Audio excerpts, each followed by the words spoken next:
की जय हो। कृष्णमूर्ती होय गे कळवाली सोय गे।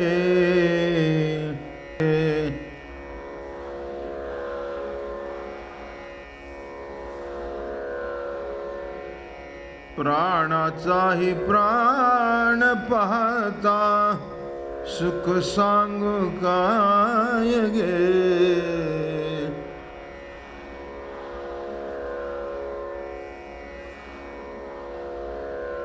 तुळशी माळा गळा गे कस्तुरीचा टिळा गे।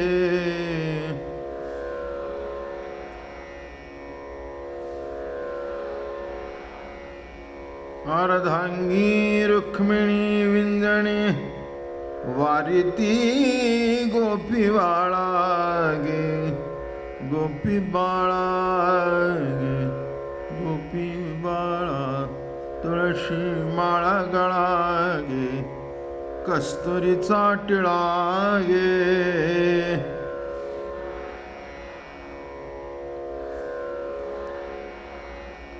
पितांबराची कास गे कसिली सावकाश गे।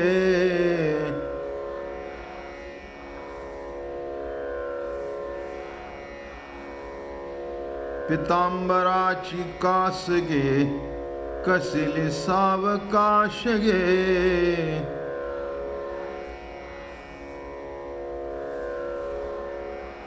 नारद तुंबर गायन गाती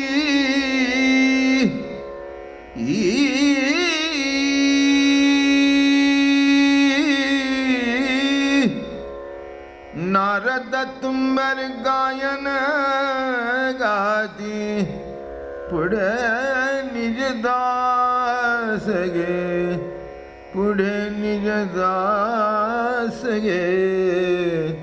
तुळशी माळ गळा गे कस्तुरीचा टिळा गे।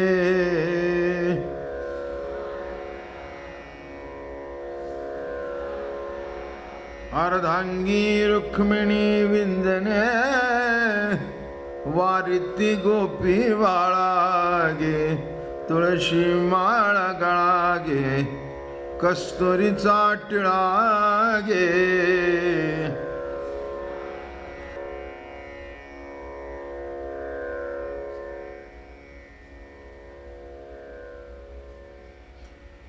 माऊली महाविष्णू संत श्रेष्ठनाथ बाबा नामदेवराया माऊली तुकोबाराय सगळे संत मनमोहनाचं अत्यंत प्रेमाने वर्णन करतात।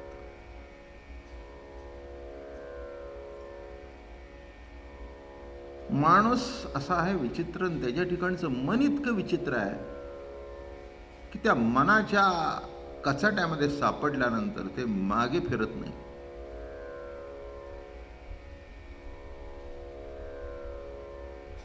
जसं चरकामध्ये एखादा ऊस घातला की पार पिळून बाहेर पडतो, तसं मन विषयाच्या चरकामध्ये एकदा गेलं की शेवटी चोथा पलीकडे पडतो।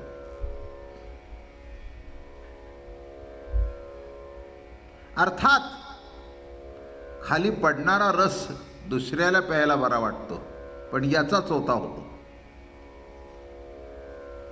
काय कळलं तुम्हाला याच्यातून? जो संसार उभा करतो त्याच्या आयुष्याच्या शेवटपर्यंत चोथा बाहेर पडतो, मागचे मात्र खालचा रस पितात।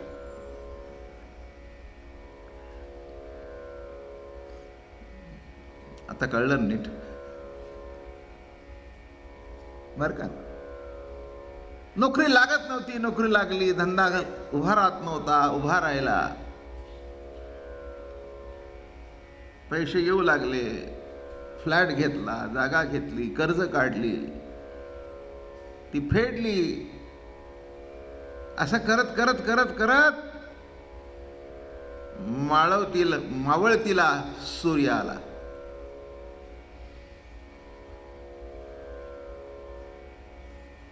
ह्याचं इतकं शारीरिकदृष्ट्या चिपाड होतं आणि मानसिकदृष्ट्याही होतं. एक मी तुम्हाला सांगतो, शरीर खचलं की मन सुद्धा खचतं. आणि मनाची जर उभारी असेल तर काही प्रश्न नाही आहे. पण शरीरच खचल्यानंतर एक अजून सांगू का, मन हे सुद्धा इंद्रियच आहे.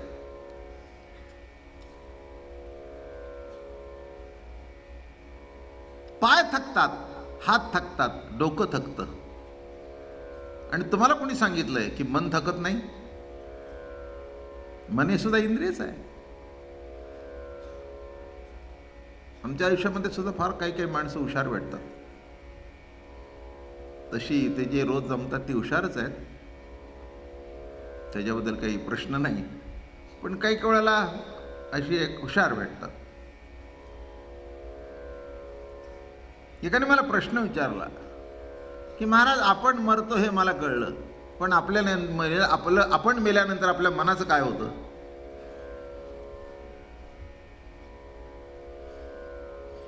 बघा काही सुचत असेल तर. अहो, माझी आबरू त्या दिवशी देवाने राखली. गंमत सांगतो तुम्हाला. इंद्रियांचं वर्णन करताना आपण किती इंद्रिय सांगतो? पंच ज्ञानेंद्रिय, पंच कर्म इंद्रिय, 11वं मन आणि 12वी बुद्धी. जर मन हे इंद्रिय आहे तर ही 10 संपल्यानंतर ती 2 शिल्लक राहणार आहेत का? माझं बोलणं कळलं का? मी म्हटलं, अरे विचारतोस काय? मन जर इंद्रिय हे मान्य आहे तर ही 10 मेली तर त्या 11व्या शिल्लक राहणार आहे का? ते इंद्रिय सुद्धा मरणारच आहे.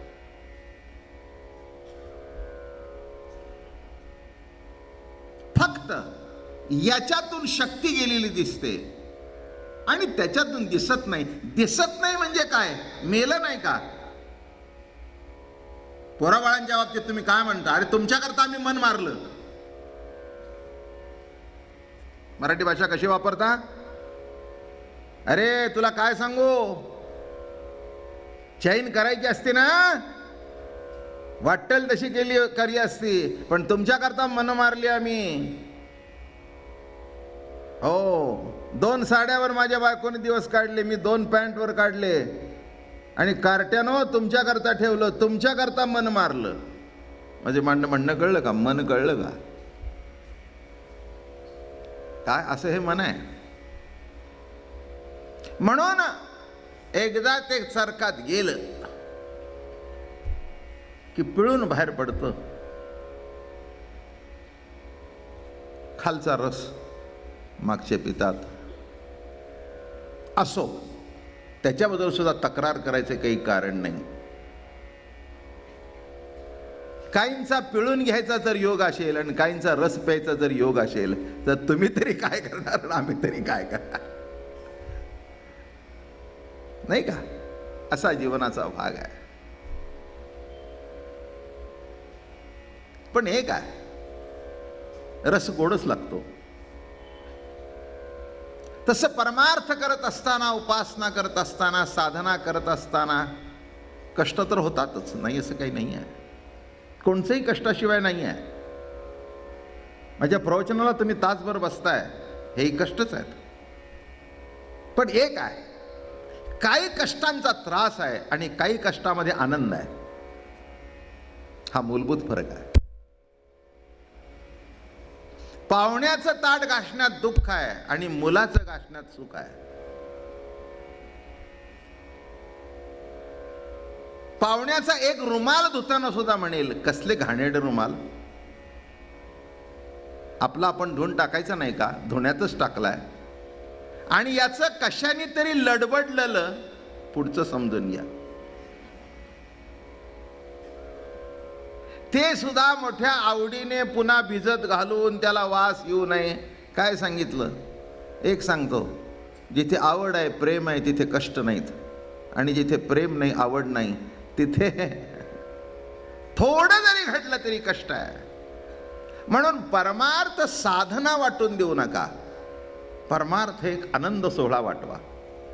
आणि ते घेतल्यानंतर तुम्हाला असं वाटेल त्याच्यात सुद्धा आनंद आहे. भजनात आनंद आहे, प्रवचन सांगण्यात आनंद आहे, तुम्हाला ऐकण्यात आनंद आहे, ते चालण्यात आनंद आहे, आणि 1 तास बसण्यात सुद्धा जरी कष्ट झाले तर त्याच्यातून सुद्धा आनंद आहे. असं जीवन आहे, चालू असतं जीवन. काही वेळेला आपल्याला कळतच नाही काय आहे ते, काय ते कळत नाही. आणि काल सांगितलं की दिवस उजडला की हाऊ वाट बघतोय. मोठी सुंदर रंगली कथा कालची. ती कथा म्हणून बघण्यापेक्षा आपल्या जीवनाचा एक भाग म्हणून बघावा. आज सकाळी आठवण झाली की नाही, काहीतरी प्रसंग आल्यानंतर येतच. काही हाऊ मोठे असतात आणि काही हाऊ लहान असतात, पण त्या हाऊची जी व्यथा होती ती नाहीशी केव्हा झाली? भगवंताच्या बासरीचे स्वर कानाने ऐकल्यानंतर. हे त्याचं अंतरंग आहे त्या कथेचं,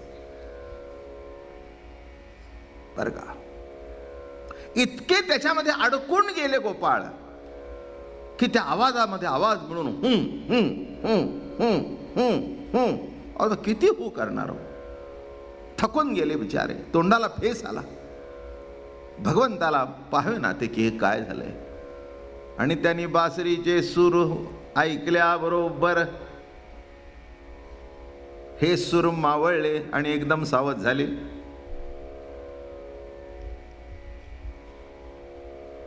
येवोनिया गोपाळ कृष्णासी बोलती, यमुनेचा बाहू पळाला ओ श्रीपती. मुरलीस्वर चराचर नाद तो भरला, तेने स्थिर झाला पवन वेगी.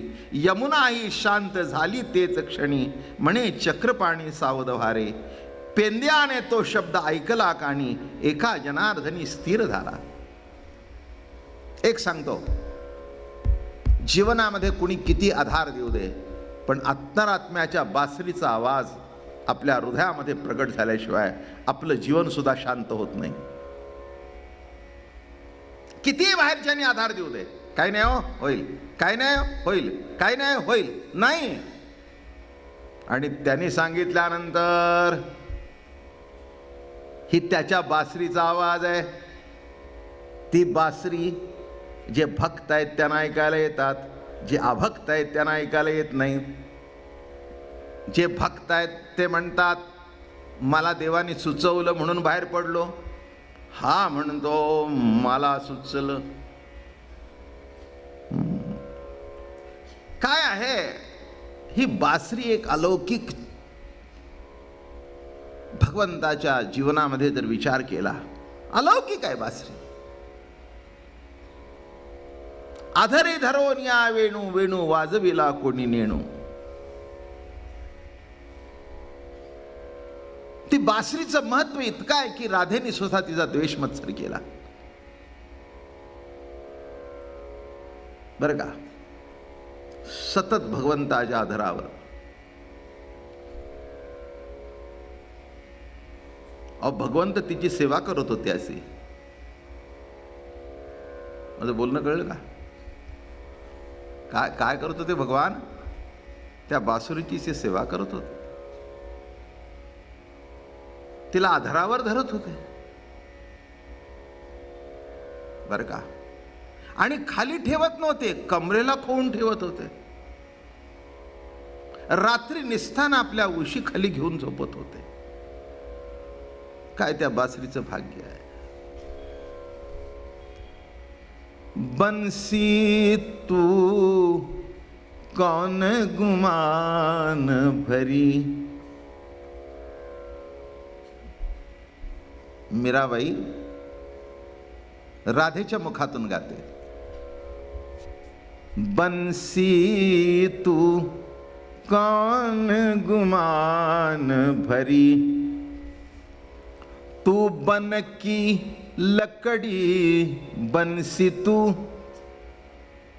बंसी तू बन की लकड़ी, बंसी तू कौन गुमान भरी.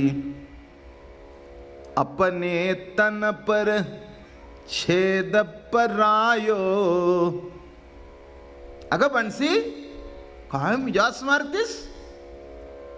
हो, आम्हाला तरी, मी राधा असून सुद्धा कधीतरी त्याचा स्पर्श, कधीतरी हातात हात, कधीतरी त्याच्या शेजारी बसायला मिळतं. पण बन्सी, काय तुझं भाग्य आहे, 24 तास तो तुला सोडत नाही. काय मजा आहे. आणि ती काय म्हणते पुन्हा, आम्ही चेतन असून आमच्याकडे बघत नाही, आणि तू तो बनकी लकडी. तुमच्या अजून लक्षात आलं नाही का? त्या बासरीतून आवाज सुद्धा उगीच निघत नाही. त्या बासरीतून तो श्वास फुकतो तेव्हा आज. तसं तुमच्या सुद्धा बासऱ्या, काय कळतंय, या बासरीतून आवाज कोण, श्वास कोण टाकतो? त्याने श्वास टाकला की स्वर,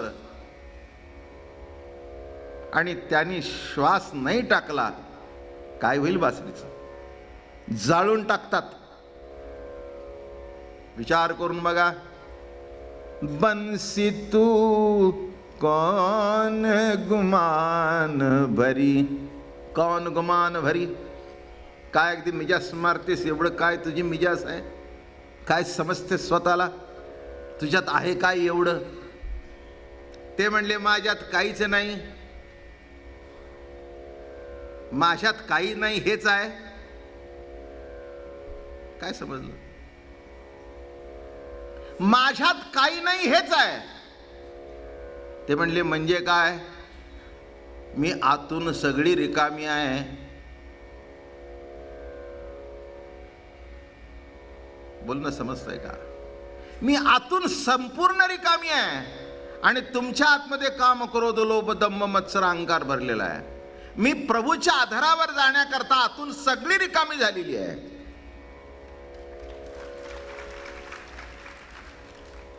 काय सांगतो?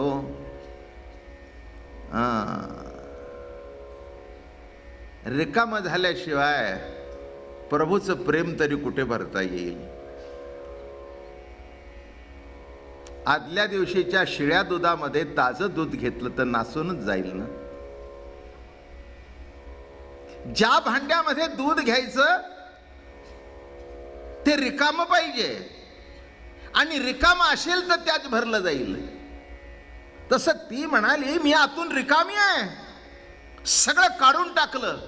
आणि बासरी असत असते, ती तयार करतात ना बांबूची, कळकाची, तेव्हा जे मधले काही पडदे असतात ते सगळे नीट काढून टाकतात, आणि काढून टाकल्यानंतर तो स्वर कुठे अडत नाही. किती गंमत आहे बघा, किती गंमत आहे. आपल्यामध्ये ना पाहिजे ते भरण्यापेक्षा नको ते भरले.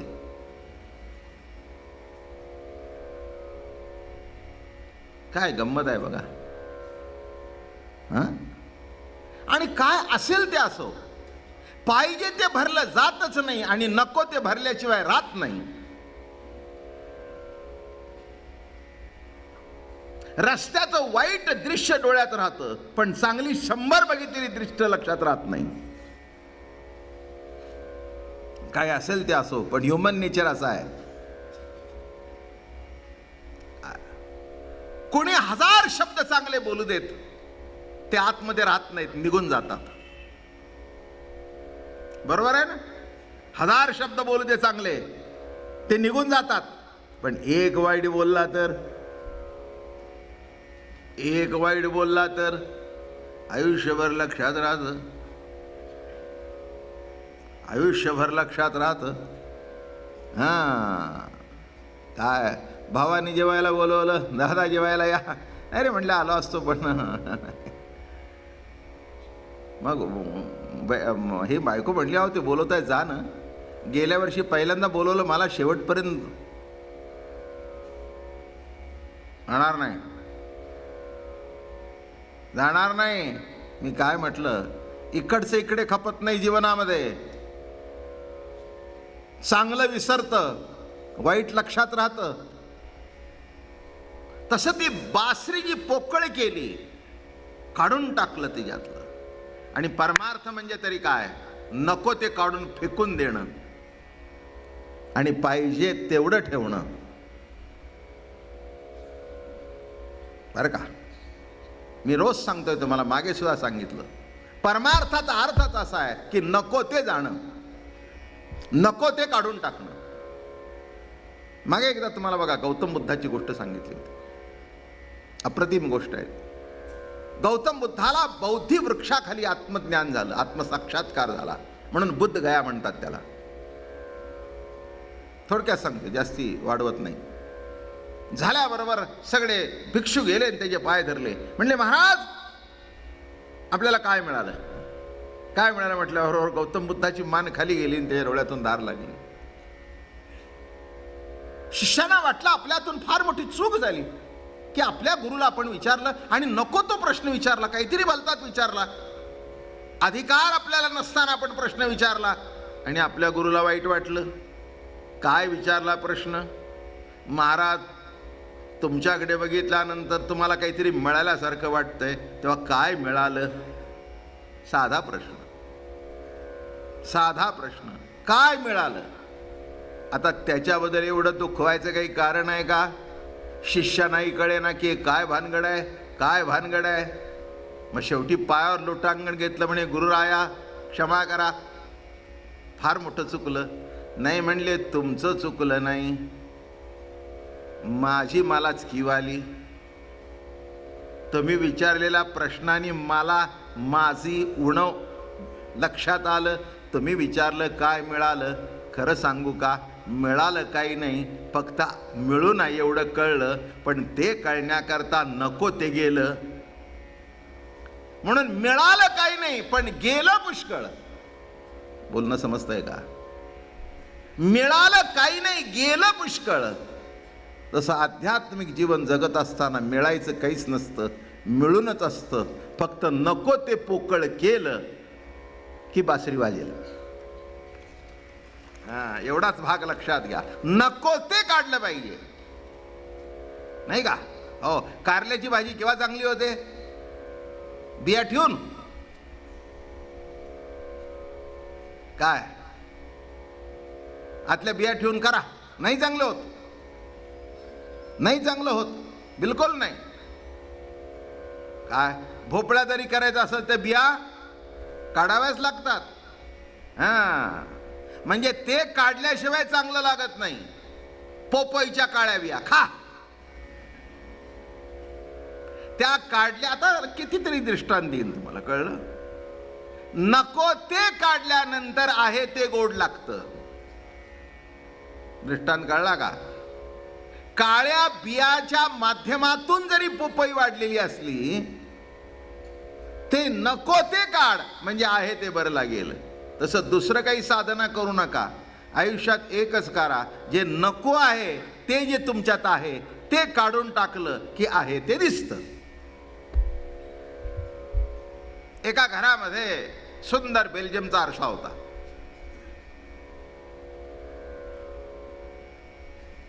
तो मनुष्य उभा राहिला जाऊन समोर, काही दिसे ना, पर का मनुष्य दिसे ना. अहो म्हणले, इथे आरसा कुठं आहे? काही दिसत नाही. मग ती बाई लाजली, माफ करा हो म्हणे, आरसाच आहे पण धूळ साठली आहे. मग फडक्याने असं केल्यानंतर, वा का चांगलीच आहे. ती म्हणली चांगलीच आहे, तसं सगळं तुमचं चांगलंच आहे, तुमचं चांगलं आहे, तुम्ही चांगले आहात. पण धुळीला काय करावं? धुळीला काय करावं? आणि पुढचं सांगू का? ती धूळ जाणून काही तुमच्या अंगावर येत नाही, ती हवेतच आहे. का तुम्ही बघून धूळ आली? नाही नाही, हवेतून धूळ येते. आणि ज्याच्यामध्ये स्वच्छ, तसं जन्म झाल्याबरोबर जे स्वच्छ जीवन होतं. अनेक लोक भेटले, अनेक दृश्य बघितली, अनेक माणसं बघितली आणि सुंदर आत्म्याचा स्वच्छ आरशावर हे विकारांची धूळ चढली. अनुग्रह म्हणजे सद्गुरूकडून आपला आरसा स्वच्छ करून घ्यायचा, एवढाच त्याच्यातला अर्थ आहे. आरसा स्वच्छ करणं आणि बासरी पोकळ करणं अर्थ तोच आहे. म्हणून गौतम बुद्ध म्हणाले, मला काही मिळालं नाही, मिळूनच होतं, फक्त गेलं पुष्कळ आणि गेल्यानंतर कळलं की इथेच आहे. गेल्यानंतर कळलं की इथेच आहे. तसं एवढ्या करताच परमार्थ करायचा असतो, नको ते घालवण्याकरता. नको ते गेलं की ओरिजिनल चांगलेच आहात. नको तो ताप येतो म्हणून तब्येत बिघडली, ओरिजिनल चांगलेच आहात. का हो, कालपर्यंत चांगलं होतं, आज काय झालं? ताप आला. आला ताप, काय झाला? आला. खोकला झाला, सर्दी झाली. आता जे झालंय आणि जे आलंय ते काढून टाका, म्हणजे ओरिजिनल. परमार्थ. परमार्थ म्हणजे काही काही माणसांना असं वाटतं देवाकरता करावं. पुष्कळ माणसं पुष्कळ तऱ्हेने परमार्थ करतात, त्यांचं काही चुकत नाही हो. त्यांनी कोणाच तरी बघितलेलं असतं, कोणाच तरी अनुकरण करतात आणि करत राहतात, बस. बरं का? कोणीतरी बघितलं की त्या वडाच्या भोवती फिरतात, हे फिरू लागले. फिरतय फिरतय फिरतय फिरतय तुकाराम महाराजांनी बघितलं आणि त्यांनी लिहिलं, तुका म्हणे गरगरा फिरेन भोंडीने दमजिरे. तुका म्हणे गरगरा फिरे, फिरतय आपल्या त्या वडाच्या झाडावरती, फिरतय फिरतय फिरतय फिरतय. काय? सुरुवात करताना 5, मग वेडच लागलं. माळीतल्या बायका विचारू लागल्या, किती? आता बाई मी 500 घालते. जसं तो पेलवान म्हणतो ना, मी 500 जोरून दंड बैठक काढतो. काय? अरे एवढा वेळ त्या संसारात घातला तर भांडी तरी कट चढलेली स्वच्छ होतील. का फिरतीस उगीच त्याच्या भोवती? असं म्हणणं. उगीच त्या पिंपळाभोवती फिरायचं, त्या वडाभोवती फिरायचं, काही कारण आहे का त्याचं? एक लक्षात घ्या, एक सांगतो तत्वज्ञान, कोणाच्या भोवती फिरू नका, देव तुमच्या भोवती फिरतोय विसरू नका. तो तुमच्या भोवती फिरतोय म्हणून जिवंतपणा आहे. पण हे कळण्याकरता बंसी तू कौन गुमान भरी, अरे तू बन की लकडी. तुझा जन्म कुठं आहे, तुझी जात कोण, तुझं गोत कोण, कळलं का?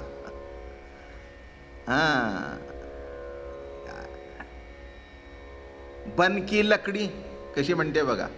तू बन की लकडी, चंदन नाही, चंदन नाही, राखीव जंगल नाही सागाचं. सागाचं राखीव जंगल असतं, हे तसं नाही. तू बन की लकडी, कुठे उगवली, कशी उगवली. बरं का? म्हणून आता थोडंसं पुष्कळ सांगण्यासारखं आहे. तुकाराम महाराजांना विरोध त्याच्याकरताच झाला, बन की लकडी. नामदेवरायाला विरोध त्याच्याकरताच झाला. ज्ञानेश्वर महाराजांना विरोध त्याच्याकरताच झाला. का? बन की लकडी, संन्याशाची पोरं, पापातून निर्माण झालेली संतती. सकाळी उठून एकदा नाव घ्या, आयुष्यभरचं पाप जाईल माऊलीचं. काय म्हटलं मी? एकदाच नाव घ्या, पुष्कळ झालं. काय? पण राखीव वनातलं झाड नव्हतं, राखीव समजुतीतलं नव्हतं. संन्यास आश्रम टाकून देऊन मग ग्रस्त आश्रमाचा स्वीकार करून झालेली संतती होती. एक लक्षात येत नाही, जेव्हा अलौकिक काही व्हायचं असतं तेव्हा सगळी बंधनं तोडूनच ते बाहेर पडत असतं. त्याच्याकरता असंच काहीतरी घडत असतं बरं का. चौकटीत राहून कुठे परमार्थ होत नसतो. ज्यांनी चौकटी तोडल्या, ज्यांनी बांध तोडले, त्यांनीच नवीन परंपरा निर्माण केली. म्हणून ज्ञानदेवे रचिला पाया आणि उभारिले देवालया. तुकाराम महाराजांनी अभंग केले. का विरोध? तू बन की लकडी, तू बन की लकडी.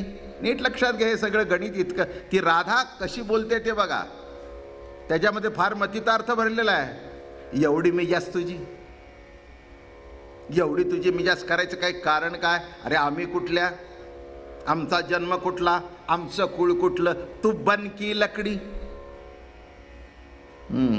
म्हणून तुकाराम महाराज सुद्धा आपल्या लकडीचं नाव सांगतात. शूद्रवंशी जन्मलो पण म्हणून दंभे मोकलिलो, घोकायाक्षर मज नाही अधिकार. कुणीतरी विचारलं काय तुम्हाला वेदशास्त्र पुराण येतं का? ते म्हणले बाबा जे घोकण्याकरता मला अधिकारच नाही ती येतं म्हणून कसं विचारतोस? पण कालांतराने एक दिवस असा आला, आत्मज्ञानाची परिसीमा गाठली महाराजांनी.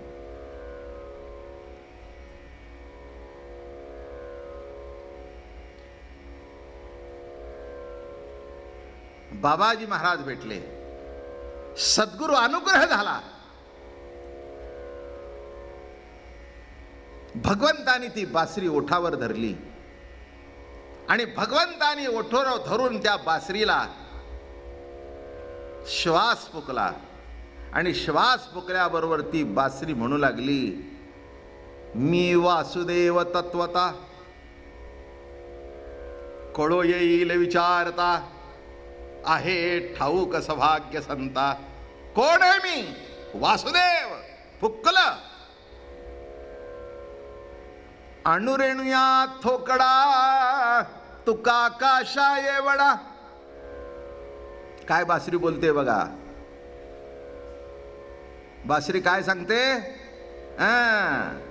जिथपर्यंत आतमध्ये काही शिल्लक होतं, शूद्रवंशी जन्मलो म्हणून दम्मे मोकलिलो, घोकायाक्षर वेदाचा तो अर्थामासीच ठावा, इतराने व्हावा भार माझा. बनसी तू कान गुमान भरी. राधा म्हणते अगं काय मिजाज तुझी? मग ती म्हणाली मी सुद्धा काही साधी नाही, आतून सगळी पोकळ करून घेतलं आणि पुन्हा स्वर प्रगट होण्याकरता भोक पाडून घेतली.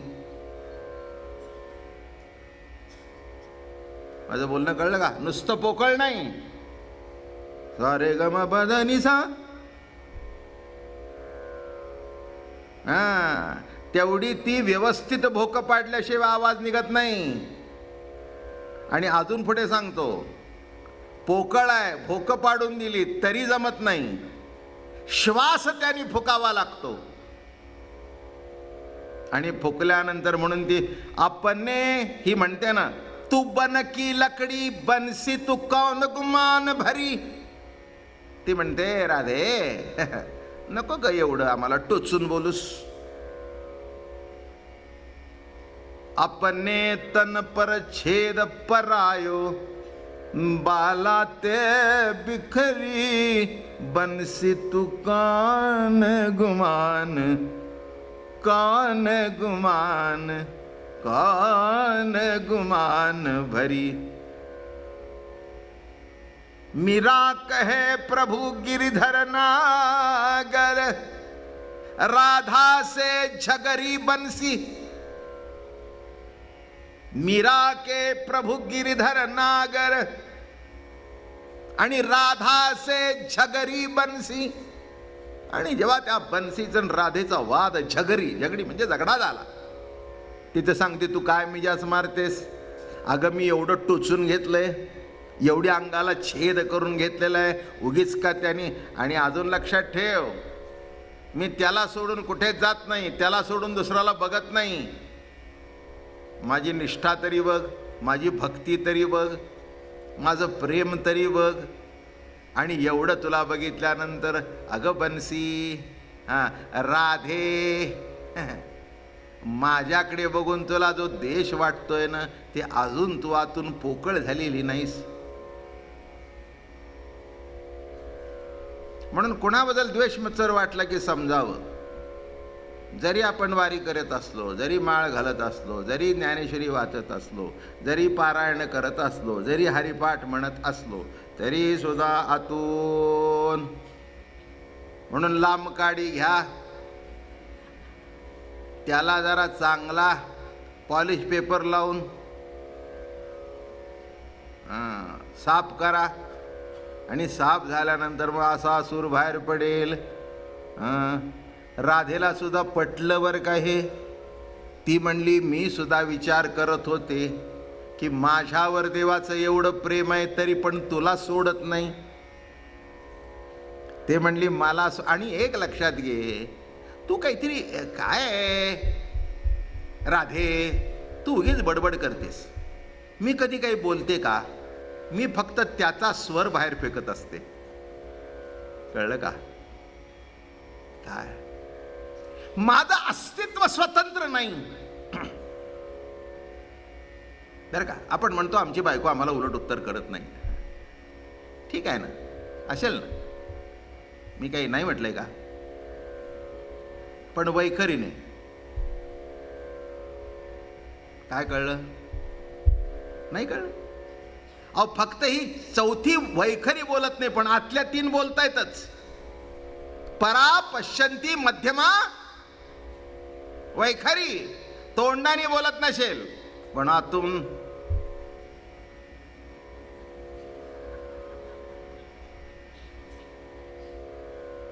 माझं बोलणं कळलं का? काय आता तुम्ही तयार श्रोते आहेत काय? तिने तोंडाने बोलायला नको, पण चेहरा पालटलं की बाळ्या तुझी आई चिडली बर का. बोलत काही नाही. ते म्हणले न बोले ना का, पण कानाची पाळी लाल झाली, नाक कसं लाल झालं बघ, ते भांड कसं जोरात आपटलं. मी काय म्हणतोय, आता प्रत्यक्ष वैखरी बोलली नसेल, पण एक सांगू, ती बासरी बोललीच नाही. ती बोलली तेव्हा जेव्हा यांनी सूर फुकला तेव्हा. म्हणून संत सगळे बासरीच आहेत. मी न करी त्याची कथा, परी तोची होय मुखी वक्ता, ऐसेनी बलात्कारे बोलविता, कायम आता करावे. बासरी सांगतोय बर का. काय काय कळायला येणारी जाणारी माणसं मला सुचवत असतात आणि त्याच्यातून प्रवण. आज मी तुम्हाला कालिया सांगणार होतो, पण आमचा तो सूर्यवंशींचा मुलगा आहे बघा, इथे बसलेला आहे. गोड आहे, काही नाही काहीतरी त्याला अध्यात्माची चर्चा करायला आवडते. काल येऊन माझ्याजवळ बसला, एक दुसरं सांगितलं त्याने आणि मला म्हणाला उद्या बासरी सांगणार ना. सांगणार ना म्हटल्यावरती काडी लागलीच माझी. म्हणून आज ही बासरी एवढी खोलवर तुझ्यामुळे आहे बघ सगळ्यांना, नाहीतर मग पुढे सरकलो असतो. आणि त्याने अजून एक सांगितलं, तेही सांगतो की आम्ही सगळे इथे गणपतीचा उत्सव आहे, तर चतुर्थीला गणपती सांगा. म्हटलं सांग, त्याच्यात काय अवघड आहे. एक तत्व एकच असतं, फक्त भिन्न भिन्न तऱ्हेने ते प्रगट होत असतं. तर त्यांनी एक शब्द सांगितला, उद्या बासरी सांगणार. म्हटलं सांगतो, त्याच्यात काय, काहीच अवघड नाही आहे. तुम्ही विचार करायला लागला तर तुम्हाला कळेल की काय आहे ते. पण एक लक्षात घ्या, ही बासरी जगात एकमेव आहे. राधा जरी प्रेम प्रतीती असली तरी त्या बासरीची तोडच नाही बरं का. प्रभूची बासरी वाजल्यानंतर आपली मोकाट सुटलेली इंद्रिय सुद्धा जागेवर येतात बरं का. फार मोठं सुंदर आहे. इथे जर आपण एक एक एक एक एक एक बघितलं तर तुमच्या लक्षात येईल की भगवंताची बासरी काय, इतकं संतांनी तिच्याबद्दल वर्णन केलंय की बोलायचं काम नाही. मुरली मनोहर रे माधवा, मुरली मनोहर रे, म्हणजे मुरलीमुळे तू मनोहर दिसतोयस. पुढचं पुष्कळ आहे. तुझ्या मुरलीची ध्वनी आकस्मित पडली कानी, विवळ झाले अंतःकरणी, मी घरधंदा विसरले, मी घरधंदा विसरले, आहारे सावळिया कैसी वाजविली मुरली, आहा रे सावळिया, आहा रे सावळिया कैसी वाजविली मुरली, आहा रे सावळिया तुझ्या मुरलीची ध्वनी अकस्मित पडली काणी, विवळ झाली अंतःकरणी, विवळ झाली अंतःकरणी, कामधंदा विसरले मी, कामधंदा विसरले, आहारे सावळिया कैसी वाजविली मुरली. म्हणतो सबन, मुरली नोहे केवळ बाण. बघा किती सुंदर वर्णन केलंय. मुरली नोहे केवळ बाण, तिने हरिला माझा प्राण, संसार केला दानादीन, संसार केला दानादीन, येऊनी हृदयी संचरली, येऊनी हृदयी संचरली, आहारे सावळिया कैसी वाजविली मुरली.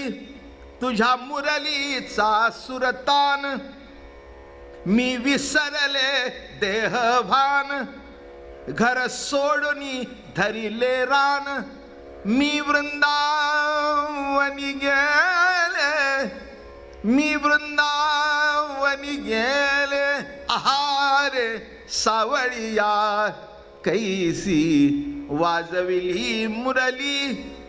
मुरली नोहे केवळ बाण. काय म्हणते बघा, एका जनार्दनी गोविंदा, पतित पावन परमानंदा, तुझ्या नामाचा मज हा धंदा, तुझ्या नामाचा मज हा धंदा, वृत्तित्वं पदी निवर्तली, वृत्तित्वं पदी निवर्तली, आहारे सावळिया कैसी वाजविली मुरली. काय म्हणतात, तुझ्या मुरलीची ध्वनी, तुझ्या मुरलीची ध्वनी अकस्मित पडली काणी. अरे काना, जीवनामध्ये इतकं प्रेमाने नाही रे कोणी आम्हाला बोलवत.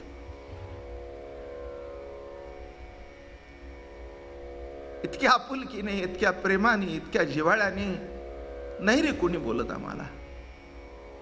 जे कानावर आले त्याला आम्ही सूर म्हणत होतो, ते सगळे होते बेसूर, सगळे बेसूर होते. हाक मारत होते आपल्या स्वार्थाकरता. तुझी मुरली आमचा उद्धार करण्याकरता आम्हाला बोलवते, म्हणून तिचे स्वर गोड आहेत. बघा ना, कुणी आपल्याला बोलवू दे, बोलवणं मागे काहीतरी हेतू असतो, स्वार्थ आहे त्याच्यामध्ये. म्हणून ती संगत, तो स्वर बेसूर वाटतो, बेसूर वाटतो बरं का.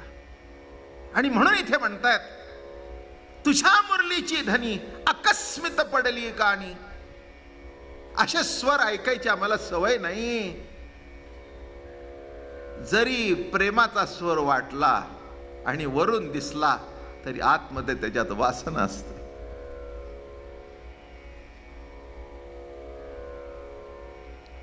तुझ्याशिवाय मी जगू शकत नाही, हे ठीक आहे काही काळ बोलायला. संगत घडू द्या मग म्हणते, कुठे तुझ्या नादी लागले कोणाला माहित. कळला का बेसूर? त्याला बरं वाटतं. कुठेतरी नाटकातून सिनेमातून बघतात बरं का, जो तो नट सिनेमात बोलतो तो घरी जाऊन आपल्या बायकोला कधी आयुष्यात बोललेला नाही. आणि त्याचं अनुकरण हे करायला गेल्यानंतर काय वाटलेलं यायचंय.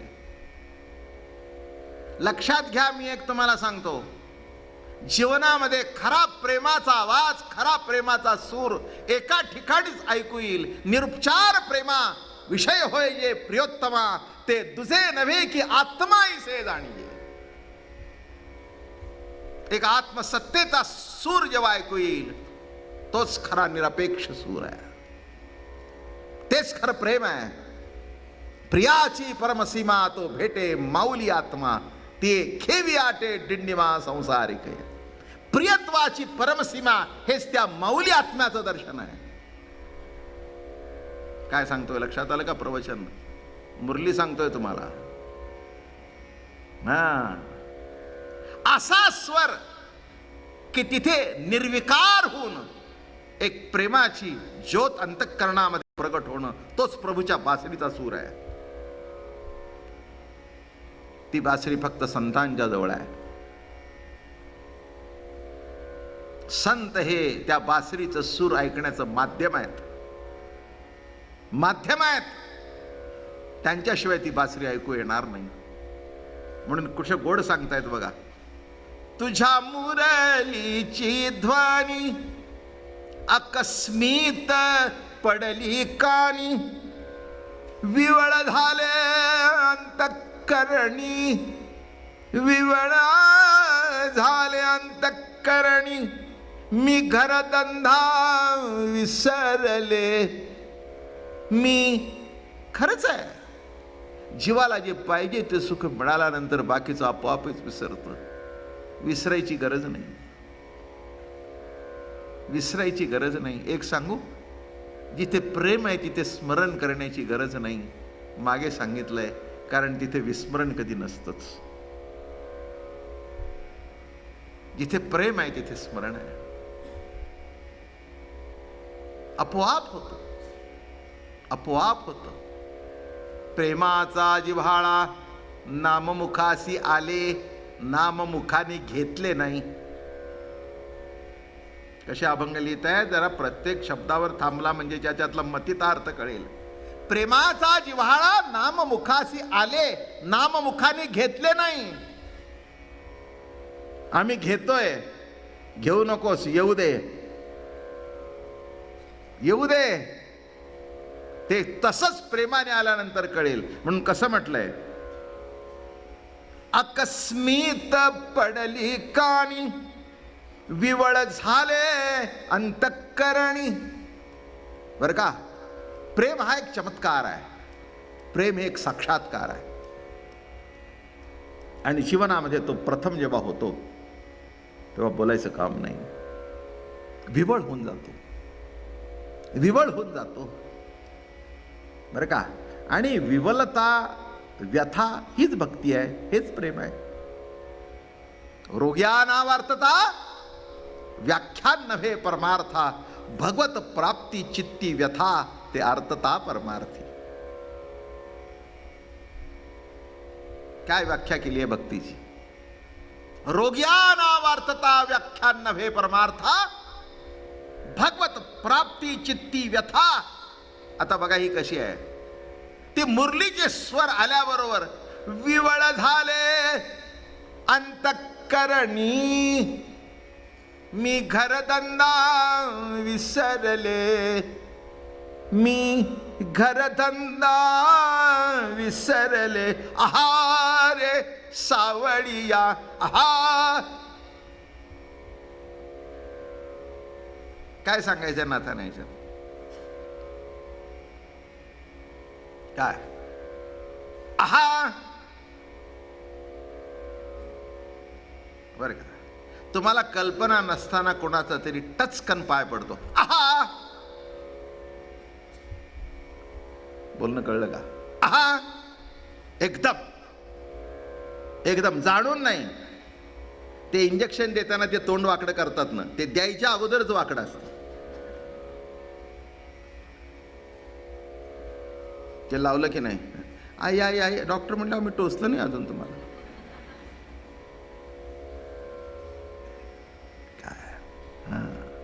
आणि इथे कसं आहे, या प्रेमाची सुद्धा सवय नाही, या सुखाची सुद्धा सवय नाही.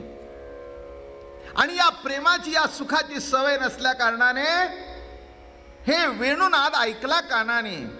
आहा शब्द कसा आहे, अभंगाचा शब्द सुद्धा आहा रे सावळिया.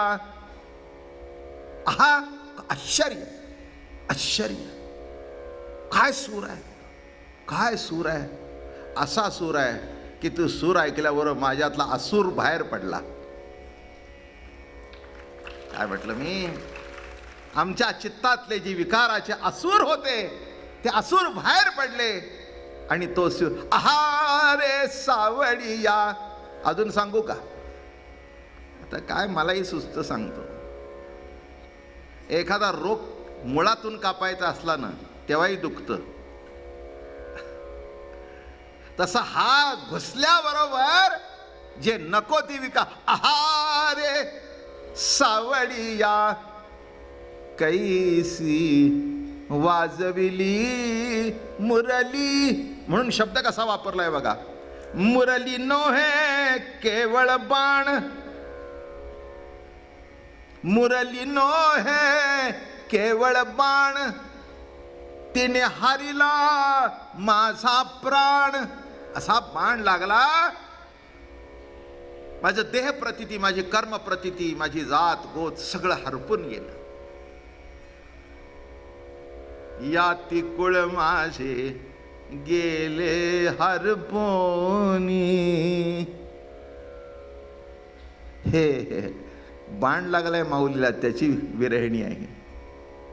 या तिकुळ माझे गेले हरपोनी, श्रीरंगा वाचोनी आणून येणे, श्रीरंगा वाचोनी आणून येणे. किती ओ सिकवाल मज वेळोवेळा, मुरली नोय केवळ बाण, तिने हारिला माझा प्राण. आणि एक लक्षात ठेवा, बाकीचे इकडे लागतं पण प्रेमाचा बाण लागतो तो इथेच लागतो, हृदयात. आणि लागल्याबरोबर सगळं संपलं. मी देह, मी कर्म करता, मी ज्ञाता, मी विषय भोगता, ऐसी जे का देहात्मता दृढबद्धता सगळी संपली. तिने हारिला माझा प्राण. आता एकदा प्राण गेल्यानंतर संसार केला दाणादीन. गोकुळच्या गवळणी त्याच्या नादी लागल्यानंतर त्या संसाराची दाणादाण झाली सगळी. काही सुचेना तिला, स्वयंपाक सुचेना, घर सुचेना, साफसफाई सुचेना. सगळेजण म्हणू लागले, तुझं लक्ष कुठं आहे, स्वयंपाक करतीस का काय करतीस, काय करतेस. ते म्हणले मलाही कळतं पण मी तरी काय करू. कृष्ण सख्याच्या शब्दाने माझा प्राणच हारून घेतला.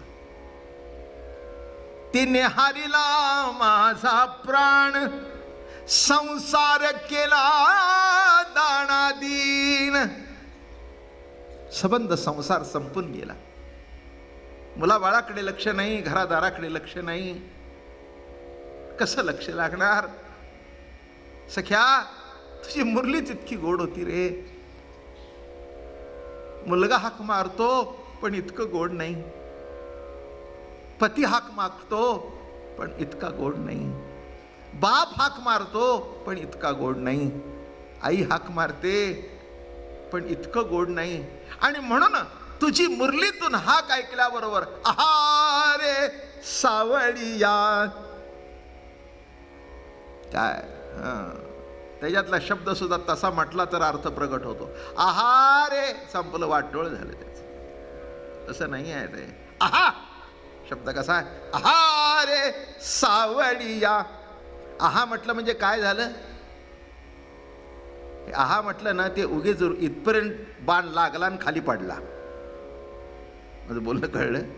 इथे तसं नाही, असा आर पार निघून गेला, आर पार निघून गेला, इतका आर पार निघून गेला की त्याची व्यथा सुद्धा बरी वाटू लागली.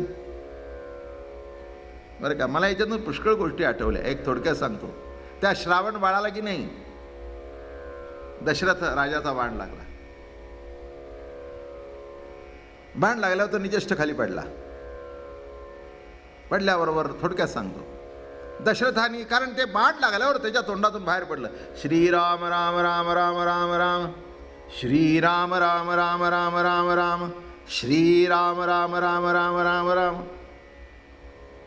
दशरथाला कळलं की आपल्याला वाटलं होतं श्वापद आहे, पण हे श्वापद नाही, हे कोणीतरी माणूस आहे. म्हणून त्यांच्या तोंडातून राम बाहेर पडला. आणि ज्या अर्थी राम बाहेर पडला त्या अर्थी कोणतरी साधू आहे. जवळ गेले आणि बघितलं तर श्रावण बाळ. राजाला मोठं दुःख झालं आणि म्हणे, बाळा, दशरथ राजा शब्दवेदी होता. म्हणजे आवाज मारला की तुम्ही ते सर्कसमध्ये बघितलं असेल की टक टक करतात आणि ते मारतात चाकू. शब्दाचा त्यांना बरोबर अंदाज असतो. शब्दवेदी असल्या कारणाने जिथून शब्द आला तिथे जाऊन बाण रुसला आणि तो श्रावण बाळ खाली पडला. श्रीराम राम राम राम, श्रीराम राम राम राम. राजा जवळ गेला, अंगावरून हात फिरवला, माफी मागितली, माझ्या हातून चुकलं बाळा, हे बघ, मला त्याच्या उपाय पण माहिती आहे, तुझा बाण काढतो, औषध लावतो, म्हणजे तू बरा होशील. मग तू तुझ्या आई वडिलांच्याकडे जा. लक्षात ठेवा, श्रावण बाळ नाही, श्रवण बाळ. उत्कृष्ट श्रवण ज्याला झालं, वाघ बाण कानात जातो आणि तो बाण त्याने असा धरून ठेवला. छे छे छे छे, मी नाही काढून देणार. अरे म्हणे, असं का करतोस? कोणा सौभाग्याचा लागला असे बाण? कोण हा भाग्यवंत आहे? कुणाचा वाघ बाण आहे की तो वाघ बाण हृदयामध्ये रुतल्यावर राम आठवला. राम आठवला. तेने हारिला माझा प्राण, संसार केला दाणा दीन. असा रुतल्या बरोबर राजाचे पाय धरले. राजा, आई वडिलांना पाणी दे, मला जगायचं नाही. राजा, माझं थोर भाग्य आहे, आता तुझा बाण लागला, अंतकाळाला मला राम आठवतोय, पुन्हा कुणा दुष्टाचा बाण लागला, नको तो आठवला तर काय करू? राजा, राजा, हा तुझा बाण नाही, तुझा माझ्यावर झालेला अनुग्रह आहे. आणि तो बाण धरून ठेवला. तसं संत मुखातून जी वचन बाहेर पडतात ते आपण तितक्याच आपुलकीने, तितक्याच प्रेमाने धरून ठेवावी. त्याच्यातूनच आपला उद्धार होणार आहे. राधा रमण हरी गोविंद राधे, राधा रमण हरी गोविंद राधे. हा गोविंद राधे हरी गोपाल राधे, गोविंद राधे हरी गोपाल राधे, गोविंद राधे हरी गोपाल राधे, गोविंद राधे हरी गोपाल राधे. राधा रमण हरि गोविंद राधे, राधा रमण हरि गोविंद राधे. आ गोविंद राधे हरि गोपाल राधे, आ गोविंद राधे हरि गोपाल राधे, आ गोविंद राधे हरि गोपाल राधे, आ राधा रमण हरि गोविंद राधे, आ राधा रमण हरि गोविंद राधे। पुंडलिका वरदे हरि विठ्ठल, श्री ज्ञानदेव तुकाराम, ज्ञानेश्वर महाराज तुकाराम महाराज।